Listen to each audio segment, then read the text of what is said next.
यहाँ पर जो है देखिए सभी लोग, ये रसायन विज्ञान का पहला वीडियो है। अब लगातार प्रयास करेंगे कि वीडियो आएगा। इसमें आज परिचय हम समझेंगे, 10 से 15 मिनट का परिचय की कैसे पढ़ें, क्या पढ़ें, और जो कमजोर छात्र हैं पास कैसे हों। सबसे बड़ा समस्या उनके पास कि पास कैसे हों, पास का समस्या है। और जो अच्छे छात्र हैं पढ़ने में, उनको अच्छा नंबर कैसे मिल पाए, अच्छा अंक या वो टॉपर कैसे बने, उनके लिए क्या अच्छा अंक कैसे मिले, उसके बारे में हम आज परिचय बनाएंगे। कल से इसका जो है इधर जो भी ऑर्गेनिक स्टार्ट किया जाएगा। यहाँ पर सबसे पहले हम समझते हैं कि कक्षा 12 में रसायन विज्ञान में टोटल 10 अध्याय है, जिसमें से पहला जो 5 अध्याय है पार्ट 1 35 अंक का आता है, और अगला जो पार्ट 2 है ये भी 35 अंक का आता है। तो इसमें ये ध्यान देना है कि कौन से ऐसे पाठ हैं जिसको पढ़ करके कमजोर छात्र पास हो जाएंगे, मतलब उनको समस्याएं नहीं आएंगी। तो उसमें से ध्यान दीजिए, जो भी कमजोर छात्र हैं ये डी और एफ ब्लॉक आप पढ़ेंगे, और उसके बाद इसमें आपको कोई सवाल नहीं है, कोई भी एक्शन नहीं है। उपसमस्या होगी, इसको भी अगर पढ़ेंगे, और उसके बाद जय बढ़ो। ये 3 अध्याय ऐसे हैं जिनमें आपको बहुत ज्यादा मेहनत नहीं करना पड़ेगा, क्योंकि हम कई सालों से इसको पढ़ा रहे हैं। हमें पता है कि किसमें समस्याएं कम होंगी, किसको हम जल्दी याद कर पाएंगे, और कौन सा ऐसा अध्याय है जो हमें पास करवाने में मदद करेगा। तो ये तो बात हुआ कि भाई पास होने के लिए हाँ पढ़ना सबको है। ऐसा नहीं है कि केवल अध्याय 4 अध्याय 5 अध्याय 10 को हम पढ़ लिए तो हो गया, नहीं। इसमें से भी हो सकता है कुछ जटिल प्रश्न आ जाए जिसमें से हम उसको न कर पाए। तो उसके लिए हमें करना क्या है इसमें कि अध्याय 4 जो भी कमजोर छात्र हैं, अध्याय 4 अध्याय 5 अध्याय 4 क्या है, डी और एफ ब्लॉक के तत्व। और इन अध्याय को कमजोर छात्र, हम क्यों बार बार कह रहे हैं, क्योंकि इन सब जो चैप्टर हैं जैसे विलयन हो गया, विद्युत रसायन हो गया, रसायन गतिकी, ये तीनों में से मान के चलिए कि जो भी ये तीनों पाठ हैं इसमें से सवाल आता है, आंकिक प्रश्न आता है। ज्यादातर इसमें से आंकिक प्रश्न आता है, और कुछ इसमें जरूरी जो है नियम कानून है वो आते हैं। लेकिन इन सब तीनों अध्याय से सवाल आता है, तो कमजोर छात्र सवाल को उतना नहीं हल कर पाते हैं।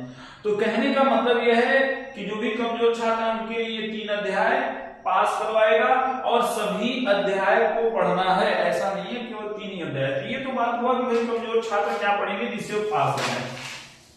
अब अच्छा अंक कैसे लाया जाएगा?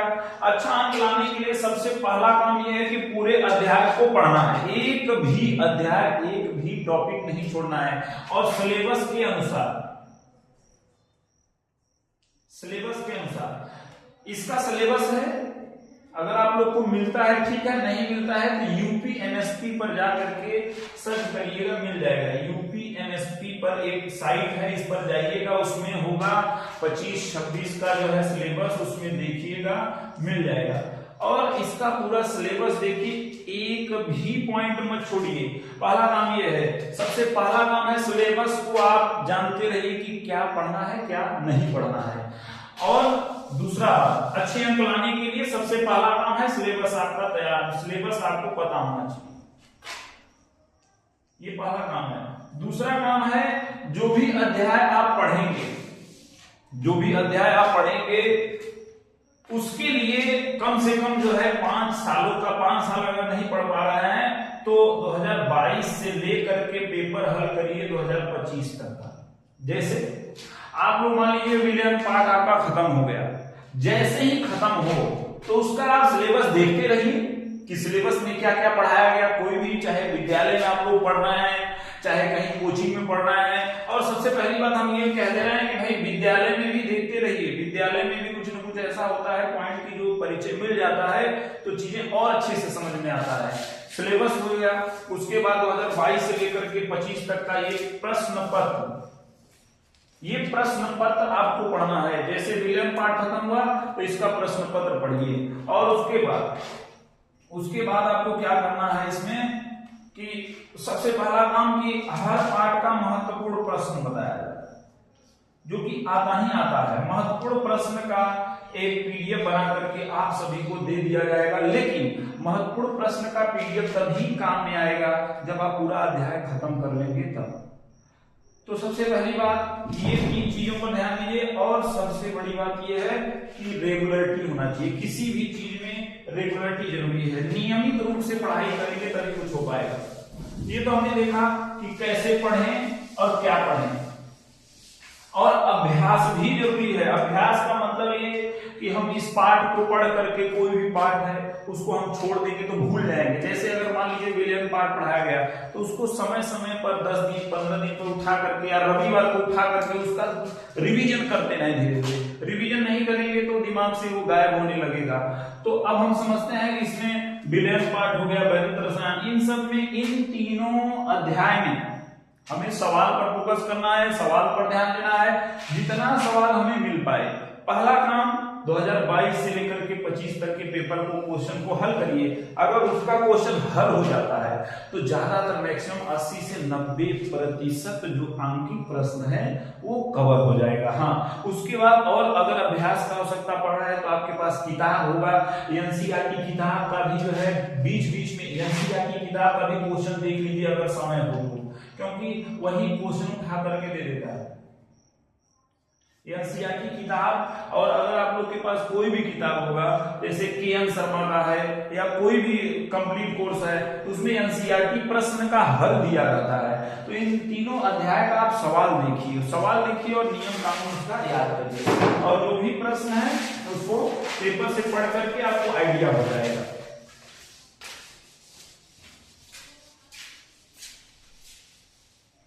अब इसमें अगर भाई अंकित प्रश्न नहीं है, इससे छोटा प्रश्न बड़ा प्रश्न सब बनते हैं, तो इसके लिए पेपर पढ़िए। जितना पेपर पढ़ेंगे, ये पार्ट पढ़ने के बाद पेपर पढ़िए, उसमें आपको पता चल जाएगा कि जरूरी प्रश्न क्या है। कुछ ऐसे गिने चुने प्रश्न होते हैं जो हर साल रिपीट करते हैं, लेकिन छोटा प्रश्न तभी आप कर पाएंगे जब आप पूरा पेपर पढ़ेंगे। पेपर को देखिए, पेपर में कैसा प्रश्न बनता है, क्योंकि छोटे प्रश्न जो होते हैं उनमें कई तरीके का प्रश्न बन जाता है। तो पेपर पढ़ेंगे, उससे आपको आइडिया चल जाएगा, पता चल जाएगा कि भाई क्या बन सकता है पेपर से।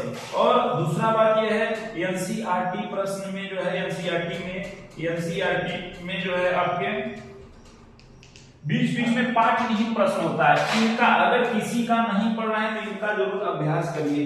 इनका जो है पीछे, पाठ के पीछे जो है एनसीईआरटी किताब में इन दोनों अध्याय का प्रश्न होता है, बीच बीच में होता है। इन दोनों पाठ से देखने को ये मिला है कि बीच वाला प्रश्न और जो अध्याय के पीछे प्रश्न है उनसे जो है प्रश्न बना हुआ है इसका।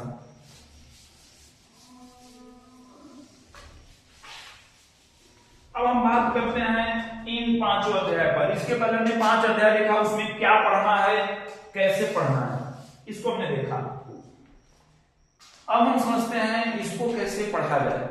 ये रसायन विज्ञान में ज्यादातर छात्रों के लिए ये बहुत ही कठिन होता है। अब इसको सरल कैसे बनाया जाएगा? इसको सरल बनाया जाएगा अभ्यास करके, बार बार इसको जो है अभ्यास करेंगे। अभ्यास का मतलब ये है कि जितनी बार इसको पढ़ेंगे आप, जितनी बार पढ़ेंगे उतनी बार जो है ये आपको थोड़ा थोड़ा धीरे धीरे सरल लगने लगेगा। कठिन है लेकिन जब बार बार पढ़ेंगे तो ये सरल लगने लगेगा। अब इसमें आपको करना क्या है, ये लोगों को क्यों नहीं समझ में आता है? क्योंकि इन 5 अध्याय में रासायनिक समीकरण है।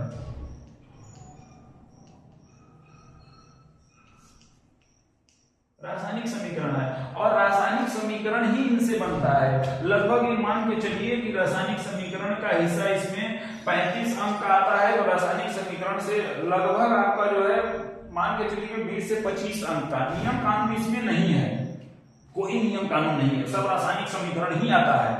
तो रासायनिक समीकरण कुछ ऐसे हैं कि जो आपको भाई गिने चुने हैं याद रहेगा, लेकिन कुछ ऐसे हैं कि उसमें क्या होता है जब आ जाता है तो उसके लिए बहुत अभ्यास करना पड़ता है, बहुत ज्यादा अभ्यास करना पड़ता है। लेकिन इनको पढ़ने के लिए भाई वो तो पाठ चलता रहेगा, आपको बताया जाएगा कैसे क्या करना पड़ेगा और यही स्टार्ट किया जाएगा। लेकिन इसको स्टार्ट करने से पहले हम पढ़ाएंगे जीओसी। जीओसी क्या होता है? General organic chemistry.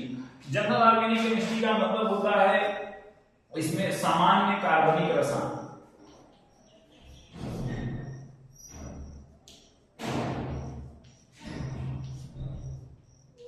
अगर ये आपको नहीं पता होगा, जीओसी केमिस्ट्री का जो है बेस है। बेस का मतलब यह है इन अध्याय को तभी आप समझ पाएंगे। कुछ पॉइंट्स ऐसे होते हैं कि जो बीच बीच में आपको डिस्टर्ब करेंगे इन अध्याय में, तो इन सबको जीओसी पहले स्टार्ट किया जाएगा। हो सकता है कि इसमें 3-4 वीडियो जीओसी या 5 वीडियो, जो भी समय लगेगा उसको देखा जाएगा। तो ये अध्याय को तैयार करने के लिए सबसे जरूरी काम है कि हमें जीओसी सामान्य कार्बनिक रसायन पता होना चाहिए। इसमें कुछ कम से कम 7, 8 या 10 हेडिंग्स हैं जिनके बारे में हमें परिचय होना चाहिए। इसको पढ़ने से पहले, अगर इसको बिना पढ़े यहाँ पर आ जाएंगे तो समझ में नहीं आएगा। समझ में आएगा, रटने वाला काम ज्यादा होगा।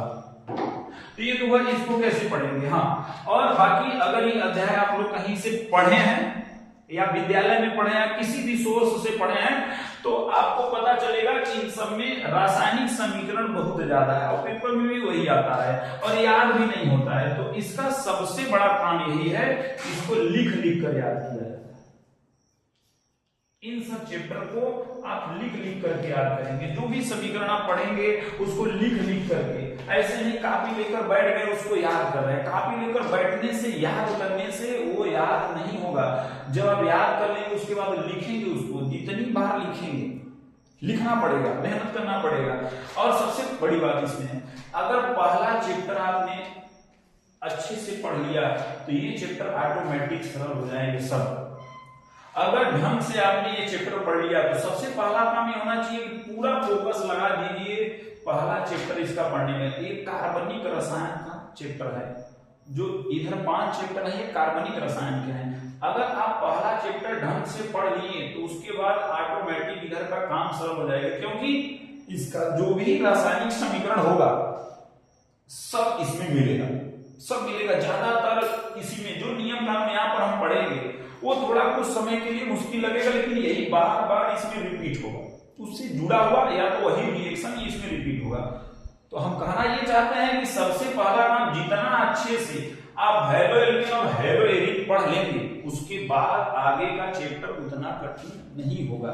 तो मेन फोकस इस पे रखिए पढ़ने पर, और इसको पढ़ने से पहले आप इसको पढ़िए और उसके बाद इसमें यही काम करिए कि जो भी चैप्टर आप पढ़ लिए लिख लिख कर याद करिए। सबसे पहला काम इसमें लिख लिख कर याद करने से पहले जो भी चैप्टर आप खत्म करते हैं, जैसे ये मान लीजिए चैप्टर खत्म हो गया तो उसका जो भी बनाने का विधि है, उसमें जो भी हेडिंग है, जितना भी हेडिंग है, उसको हेडिंग को लिखिए पहले, रिएक्शन बाद में लिखिए। पहले हेडिंग से जो है बनाने की विधि हो गया, रासायनिक गुण हो गया, यही सब है इसमें। 90% काम यही है, बनाने की विधि और रासायनिक गुण। तो जो भी हेडिंग है, बनाने की विधि होगा या रासायनिक गुण होगा, पहले हेडिंग को ही लिखिए। जैसे मान लीजिए हेलो एल्केन के बनाने की विधि मान लीजिए 5 है या 10 है, जो भी है, मान लीजिए 5 हेडिंग हमने पढ़ लिया, तो पहले हेडिंग को लिखिए, आप हेडिंग को तैयार करिए। उसके बाद उसमें जो रासायनिक समीकरण है उसका हेडिंग लिखिए। हेडिंग लिखेंगे उसके बाद अंदर का मैटर जो है वो ऑटोमेटिक धीरे धीरे याद हो जाएगा। तो यही काम करना है आप सभी को। बार बार हम इसलिए कह रहे हैं क्योंकि ये मनमानी से पढ़ते हैं और ये बहुत मुश्किल लगने लगता है। इसको अगर सरल बनाना है, पहला काम जीओसी पढ़िए, दूसरा काम यह है कि जैसे ये पार्ट हम पढ़ लिए हैं तो इसको हम लिख लिख कर याद करेंगे, और उसके बाद बनाने की विधि, रासायनिक समीकरण जो है, अच्छा उसके जो कोई भी हेडिंग है, जैसे बनाने की विधि है उसमें हेडिंग के अंदर लिखा जाता है किससे क्या मिलकर बनता है, इन सब पर उतना ध्यान नहीं देना है। और एक बात और, कार्बनिक रसायन में समीकरण को संतुलित नहीं करना होता है। संतुलित करने जाएंगे बहुत जटिल हो जाएगा कार्बनिक रसायन में, और जगह संतुलित करते हैं, ये बात ध्यान में रखिए। इसका जो है समीकरण संतुलित नहीं करना है। हाँ, कुछ छोटे समीकरण हैं उसमें कहीं कहीं पर आपको संतुलित करना होता है, अन्यथा कार्बनिक रसायन में आपको कहीं संतुलित नहीं करना होता है। तो इसमें अब ये ध्यान दीजिए कि इसको जैसे पढ़ लिए, हेलो एल्केन और हेलो एरिन हमने पढ़ लिया, तो इसके बाद आपको क्या करना है कि लिख लिख कर उसको याद करना है। अगर लिख लिख कर याद करने से पहले एक काम और करना है आप लोग को कि पेपर पढ़ना है। जैसे ये पार्ट हमने खत्म कर लिया, हेलो एल्केन हेलो एरिन, जब पार्ट खत्म हो जाएगा तो उससे आप पहले 2025 का पूरा 7 सेट होता है, 25 का पढ़ डालिए तो कुछ आइडिया चल जाएगा कि हमें फोकस कहाँ करना है, क्योंकि पाठ तो बहुत बड़ा होता है, अध्याय बहुत बड़ा होता है। अब बात आती है उसमें कि हमें फोकस किस पर करना है, तो वो पता चलेगा कि पेपर का पैटर्न क्या है, पहले कैसा प्रश्न आया है और उसी तरीके का प्रश्न बनने का संभावना होता है। इसीलिए हम बार बार कहते हैं पेपर पढ़िए।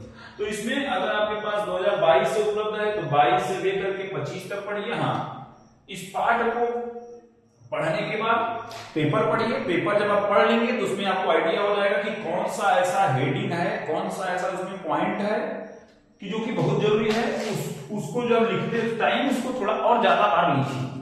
इसलिए लिखिए क्योंकि वो जरूरी है, तो उसको हम ज्यादा बार लिखेंगे तो वो हमारे दिमाग में रहेगा। यही काम आगे के चैप्टर में भी करना है, आगे के भी चैप्टर में करना है। अभी आप लोग का ये स्टार्ट किया जाएगा, उसके बाद पाठ पढ़ाया जाएगा, अध्याय पढ़ाया जाएगा। तब तक आप लोग जो है अगर कहीं से पढ़े हैं तो एनसीईआरटी किताब को भी एक बार पढ़ लीजिए। एनसीईआरटी किताब पढ़िए, एनसीईआरटी किताब के बीच में प्रश्न है उसको पढ़िए और पीछे पाठ के जो है अध्याय के पीछे जो है कुछ प्रश्न होते हैं उसको भी देखिए। ये सब अभ्यास पर आधारित है। अगर आप सोचेंगे कि हम इसको केवल पढ़ करके किताब बंद करके रख देंगे तो उससे कुछ नहीं होने वाला है। जब आप इसमें ढंग से मेहनत करेंगे तो ये आपके लिए सरल होता चला जाएगा। हाँ, कठिन है लेकिन इसको सरल बनाया जा सकता है।